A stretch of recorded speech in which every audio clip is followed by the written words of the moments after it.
Hey, do you remember the last time you trusted someone completely, without hesitation?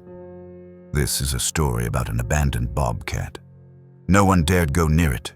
People said it was wild, dangerous.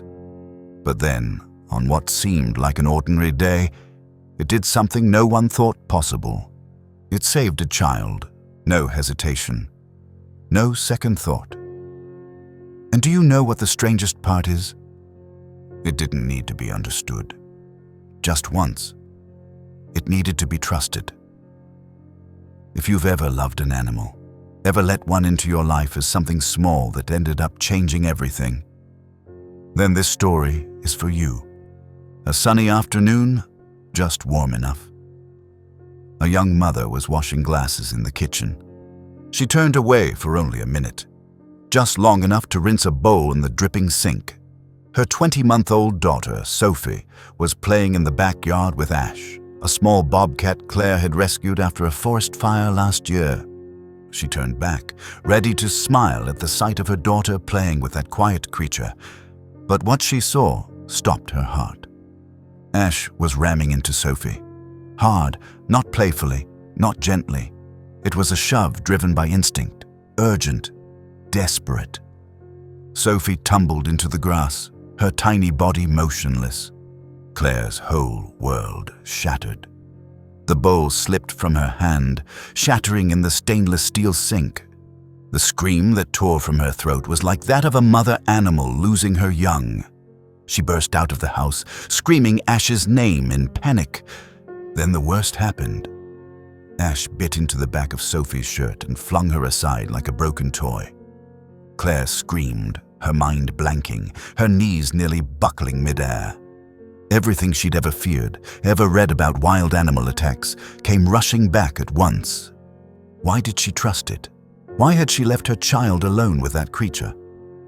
But when she scooped Sophie into her arms, trembling hands searching for blood, claw marks, teeth, she saw something else. Ash didn't come closer. It didn't snarl. It didn't even look at Sophie. It was trembling. And then it collapsed into the grass. Just weeks earlier, Claire's home wasn't as peaceful as it now seemed. Or rather, it had never truly been peaceful. Matt often came home in silence, sweat laced with the scent of motor oil, tossing his keys on the table and sinking into a chair like he'd been drained dry. Claire had stopped asking questions, because if she asked, they'd fight. Argue about her dropping out of school, about Matt not looking for a new job, about all the things that had already gone wrong. Sophie was too young to understand, but old enough to feel it. Then one afternoon in June, Claire found Ash. It was small as a throw pillow, one ear singed, eyes shut tight, lying in a patch of smoke-stained dirt. Claire almost walked past, but then the animal stirred slightly. No cry, no sound, just a tremble. She wrapped it in her sweater, brought it home, and hid it in the laundry room. Matt was furious when he found out. "Are you crazy? That's a wildcat, a bobcat. You can't bring something like that into the house, especially with Sophie around." Claire simply replied softly, "I know. But it has no one either." Matt said nothing more. But Claire saw it in his eyes, the eyes of someone who once believed in family and now had only fatigue left. The vet had said it might not survive, and if it does, it'll never be like a house cat. Claire didn't respond. She was used to things that didn't fit the mold. Ash didn't like to be petted. It didn't meow, didn't nuzzle. It just lay there, watching. But with Sophie, it was different. Every time the baby cried, Ash would quietly leap onto the mattress, lie beside the crib. When Sophie cried from nightmares, Ash would climb into bed and curl up next to her. No movement, no leaving. One time, Claire sobbed alone in the bathroom. When she opened the door, Ash was lying right outside, motionless, as if standing guard over her breakdown. When Matt was out of work and the house echoed with slamming doors and shouting, Ash would calmly walk into the hallway, placing itself between the little girl and the door. When Claire slumped over the table, too exhausted to wipe her tears, Ash would jump onto the opposite chair, not touching her, just sitting, watching. It never wagged its tail, but it showed up, and to Claire, showing up was already a miracle. She knew Matt didn't trust Ash, especially as it grew. "It's still a wild animal," he'd remind her. She nodded, but didn't change. In the beginning, they never left Ash alone with Sophie. If the little girl waddled toward it, Claire would be just behind, watching, but Ash never reacted badly. It lay down, never took its eyes off Sophie, never blinked when she climbed on its back or tugged gently at its ears. It endured. No, not out of fear, but because it accepted. Claire wasn't sure she should trust it, but she started noticing the little things, the way Ash always positioned itself between Sophie and the door whenever there was thunder, the way its ears twitched through the night, though the house was asleep, the way it followed Sophie's every step, not as a stalker, but as if guarding her. And then, this morning, a morning that seemed just like any other, Claire heard Sophie's laughter echo from the backyard. She had just placed the coffee pot on the stove, washing her daughter's little pink cup. The only sound inside the house was the soft clatter of the dishwasher. Ash was outside with the girl, like always. Claire glanced out the window. The sky was a clear blue like an old postcard. Sophie was holding a red ball, toddling across the patchy, sunlit grass. Ash walked beside her, moving like a cloud, silent as a shadow. It was such a peaceful sight, it made Claire smile. But then, something changed. Not the scenery, the silence. Not the silence of a peaceful morning, but a chilling silence, as if the world itself had just held its breath. Claire squinted through the old glass window, the afternoon sun casting a faint glow across the table, a golden wash stretching over half her face like a strange premonition. Ash was no longer walking beside Sophie. He was crouched low. The movement wasn't playful. It wasn't the bounce of a tamed animal. It was instinct. He lunged hard at Sophie. He had rushed in, not with the gentleness of a domesticated creature, but with the sweep of pure instinct. His body tensed, head lowered, ears pinned tight to his skull. In that split second, all the sound seemed to drain from the air. Sophie collapsed like a porcelain doll knocked off a shelf. Motionless. No cry. No sound. A chill crept from Claire's feet to the top of her head, seeping into her chest like ice. And before she could even process what was happening, Ash continued. He shoved the tiny girl with his nose, this time not to strike, but as if trying to push her away from something. But Sophie didn't respond. Her body was limp, powerless. Claire heard her own sounds. The choking breath, the crash of glass in the sink, the rush of blood pounding in her ears, and then the nightmare flooded in like a dam breaking. Ash bit into the back of Sophie's shirt and flung her, threw her. A small, helpless arc flew across the sun-dappled grass and fell like a withered leaf. The scream that ripped from Claire's throat was raw, primal, like that of a mother beast whose child had been taken. Her knees buckled, but a shock of adrenaline kept her upright, launching her through the door, tearing the screen aside, no longer aware of time, space, or even herself. Each step slammed into the grass as if sinking into a bottomless pit. I knew it. I never should have trusted him. He's wild. It was a mistake. Each word pounded into her skull like a hammer. Then she saw her child. Sophie was sprawled across the grass, face tilted to one side, arms limp. Her tiny body didn't move. Claire collapsed to her knees, hands trembling as she turned the little girl over, frantically running her fingers over her head, neck, chest, and back. No blood, no bite marks, only a small scratch on her cheek, a few dirt stains on her shirt. Sophie let out a faint whimper. Her eyelids twitched. Claire broke down, sobbing, not from pain, but from overwhelming relief. She clutched her daughter tightly, nearly breathless, whispering her name as if calling back a soul from the edge of the abyss. And then, the memory flashed. Ash. She turned, heart exploding in her chest, bracing to face a crazed animal, blood, a tragic ending. But Ash wasn't standing there. He was lying near the edge of the rotting wooden fence. Still, his chest rose and fell in shallow breaths, each inhale dragged from the void. Saliva dripped from the corner of his mouth. His front paw curled and trembling, a soft spasm twitching his ear. Claire froze. And then she saw it. Amid the green grass where Ash had leapt, there was a smear of color deliberately hidden in the light, red, yellow, and black. The sinuous motion, the snake, not just any snake, a rattlesnake. Claire gasped, but no sound came out. She knew that thing. Everyone around here was taught as a child. Red touches yellow. Kill a fellow. And it had been less than a step away from Sophie. Ash had seen it, and Ash hadn't hesitated. He launched himself without a sound, without warning. Not out of hunting instinct, but to save. Claire broke down. Not with wails. Just convulsing sobs that squeezed her chest and made her body tremble. She held Sophie tightly, eyes locked on Ash's quivering frame in the grass. Every shove, every push, every throw had been the frantic, desperate act of a soul once discarded by humankind, now using everything left inside him to protect a child. And the price was his life.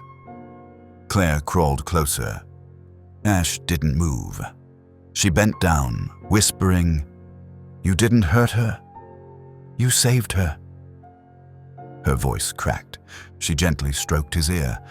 The same singed ear from that fire, still never fully grown back. Ash let out a long breath, then went still. Claire felt something inside her chest break apart. She had doubted him, had feared him, had thought he was a threat, but no one in this house had dared to love as deeply, as recklessly as he just had. The next second, Claire wasn't thinking anymore. She ran. No. She bolted into the house like an arrow shot from a broken bow. Her heart pounded so loudly it drowned out every other sound. Only one thought screamed in her mind. He's dying. I have to save him. She bent down, pressed a trembling kiss to Sophie's forehead, whispering like a sacred promise. Sweetheart, wait for me. I'll be back, and I'll bring Ash home. No time for shoes, no time for a coat. She grabbed the car keys, her phone, and a large bath towel, the only thing that could help her move a 40-kilogram bobcat. Out in the yard, Ash still hadn't moved. His breath grew fainter. His body began to burn, like fire beneath the skin. His front leg was swollen, twitching in spasms, his eyes half open but unseeing. Claire knelt beside him, choking on her words. You're in so much pain. Please, let me save you one more time. Ash didn't respond. No whimper, no stir. Only breath, thin as mist. Claire did something she never imagined she could. She rolled Ash onto the towel, dragged him with her shaking body, step by step, as if pulling a piece of her soul through a storm. Her hands were scraped raw, her knees bled. But she didn't stop. She couldn't, not after everything Ash had done. She hoisted him into the trunk, slammed the door with a trembling push, then threw herself behind the wheel. The steering wheel was ice cold. Her hands shook so hard she couldn't get the key into the ignition. On the third try, it fit. The engine roared. Tires kicked up dust. She sped off like a mad woman. You saved my child, she sobbed, voice breaking. Now I'll save you. 10 miles to the vet, but every second felt like an hour. Each time she glanced in the rearview mirror, she saw Ash's eyes dimming, She screamed at herself, at God, at the universe if it had ears. Please don't take him. Please. When the car skidded into the parking lot, the door hadn't even opened when vet staff rushed out. They looked into Ash's eyes, at the swelling, at the desperation clinging to this wild, broken body. They lifted him onto a stretcher. Claire stood frozen, hands still gripping the car door as if letting go would cause the entire world to collapse. She heard nothing now. She stood there in the fading afternoon sun, on the bare earth behind the veterinary clinic. Her hand still clutched the edge of the car door, white from holding too long, as if letting go meant losing all she had fought for: hope, memory, love, forever. The emergency doors had closed. Ash had been taken inside. No sound, no farewell, not even a final glance. She couldn't forget that look, half open, lost, with no more light in it, as if he had given everything to this world and kept nothing for himself. It wasn't the look of an animal dying. It was the gaze of a soul. Giving. In the waiting room, they offered her a seat, offered water, asked for his name. Their voices were gentle, like soothing a child. But to Claire, it was all distant echoes. She couldn't sit. She couldn't close her eyes. Her hands still remembered the feel of that rough fur burning hot. She still recalled each ragged breath, the soft scratch of claws against the towel as Ash twitched one last time. And she couldn't stop thinking about those moments just before, when Ash didn't bite, didn't run, didn't fight for himself, but chose to throw Sophie from danger. Not instinct, not reflex. A decision. Who taught him that? No one. He learned it through his scars, through years of being forgotten, feared, and abandoned. Claire stepped up to the large glass window and looked inside. She saw nothing, only bright white lights blurred by her tears. A soft breeze passed by. She shivered. Was it Ash? Just now. She checked her watch. 18 minutes. But it felt like a lifetime. Then she remembered Sophie. Sophie had no idea her mother was falling apart into pieces on this cold, late afternoon. To Sophie, Ash was just a friend, a walking pillow, a soft back to lean on in the middle of a nightmare. The first name she had ever said before, even Mama. Ash! She had cried the first time she saw him walk into the kitchen. Claire had laughed then. Now she wept because of that very name. The doctor came out nearly an hour later, but to Claire, it felt like she had lived through an entire winter. We administered the antivenom, he said, his voice cautious. His pulse is weak. The temperature is still low. We're giving him fluids, trying to keep the kidneys functioning. Claire opened her mouth, but no questions came out. There was nothing left to ask. Only waiting, only prayer. The next 12 hours will be critical, he said, then walked away. No promise, no guarantee, just a fork in the road. One path led to light, the other to disappear. Claire drove home like a sleepwalker. The road home felt darker than usual. Sophie was asleep. She lay quietly in Matt's arms, the same man who once yelled about Ash, now silent, holding his wife in a rare, fragile embrace. Claire said nothing. Couldn't. She rested her head on his shoulder, and for the first time in many months, she cried like a child. No more anger, no more pride, just pain, pure and clear like morning dew. That night, she didn't sleep. She sat beside Sophie's bed, the nightlight casting an amber glow over the sleeping child's face. She sat with her knees pulled in, back against the wall, phone on her lap. Every time a notification lit the screen, her heart clenched as if ready to explode.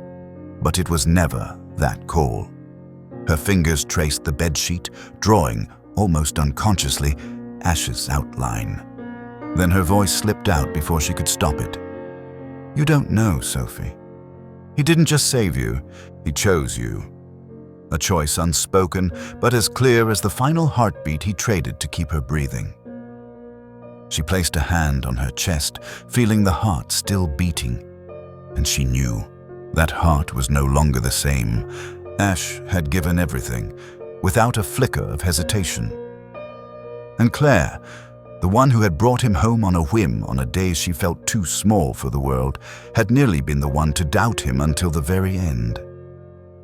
Guilt threaded through her like barbed wire, light but sharp, persistent and unforgiving.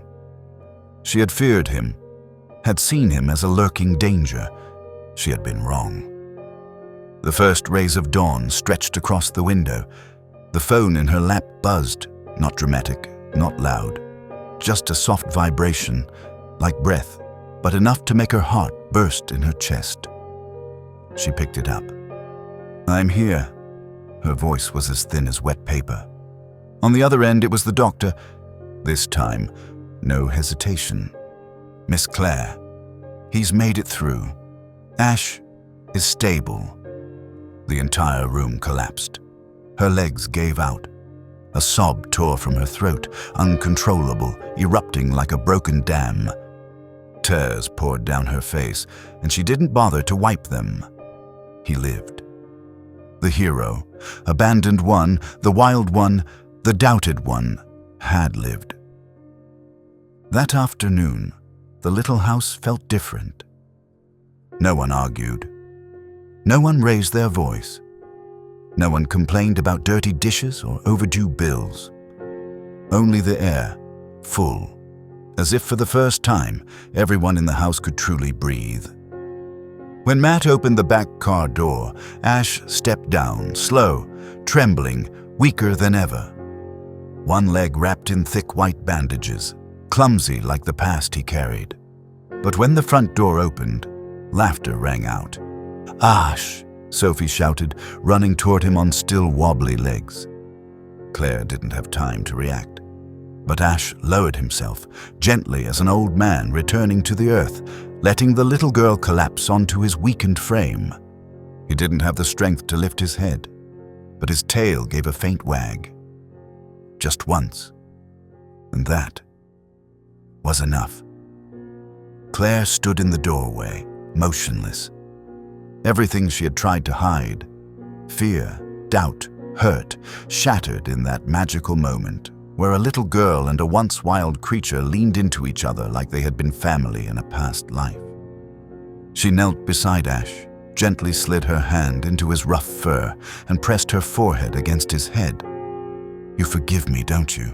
she whispered. "I didn't see who you were, but now I do." That night, Ash slept beside Sophie, his head resting on a small pillow with silver stars. Sophie slept deeply, her hand still resting on Ash's back as if it were her second heartbeat. Matt quietly took a photo, not to post anywhere, just to keep. No one said a word. Words at that moment would have broken the sacredness filling that little room. The next day, the story began to spread. From the neighbor to the mailman to a local news station. They called Ash a hero, a miracle. Claire didn't argue, but to her, Ash was a hero not because he stopped a venomous snake, but because he dared to love.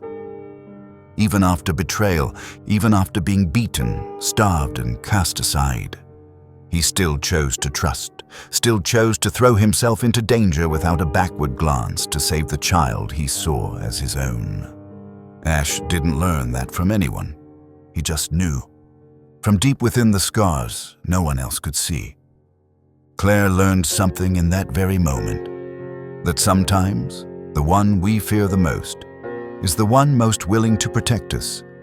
That healing doesn't come from fixing others, it comes from the courage to open your heart one more time, even when nothing guarantees you won't be hurt again. Late at night, Ash was still lying there, breathing steadily. Claire sat beside him, hand wrapped around Sophie's tiny foot, eyes following the rise and fall of Ash's chest. Then she tilted her head and whispered, You didn't just save her. You taught me how to believe again. Dear friend, if you're still here, quietly walking with us to the end of this story, thank you. Not everyone has the patience to listen to the story of a once-abandoned bobcat. And even fewer people have the faith to give a second chance to something that once seemed wild. But if a small wildcat, once terrified of the human hand, could choose to save a child with everything he had, then maybe, just maybe, we can do something too. Something small. Maybe it's a hug for the old dog at the end of the alley.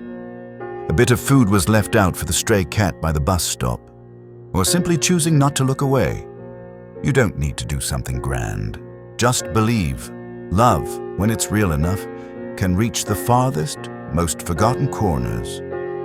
Just like Ash. Once, he was loved, and he learned how to love in return. If this story warmed your heart, please share it. Someone out there might need a reason to believe in kindness again. Thank you for staying. And if you've ever been saved by someone, or saved someone else, even just for a brief moment, then you too are a miracle.